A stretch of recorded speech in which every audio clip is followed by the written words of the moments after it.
নিরামিষ দিনে নতুন কিছু বানাতে চাইলে এইভাবে একবার ছানার মুইটা বানিয়ে দেখতে পারেন। প্রথমে একটা বড় সাইজের আলু সিদ্ধ করে ম্যাশ করে নিয়েছি।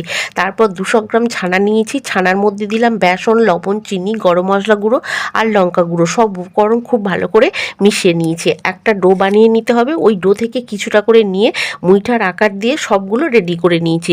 প্যান ফ্রাইয়ে তেল দিয়েছি। তেল গরম হলে একটা একটা করে মুইটা দিয়ে উল্টে পাল্টে লাল লাল করে ভেজে তুলে নিয়েছি। সমস্ত মুইটা ভেজে একটা পাত্রে তুলে নেব।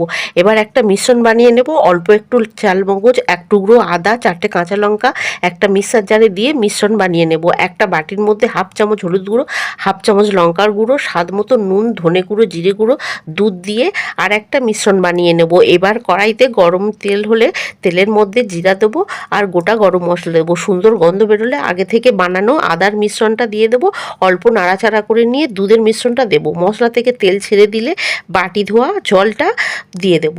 ঝোল ফুটে উঠলে ভেজে রাখা মুইটাগুলো দিয়ে দেবো। নামানোর আগে কাসুরি মেথি, চিনি, গরম মশলা দিয়ে নামিয়ে নেব।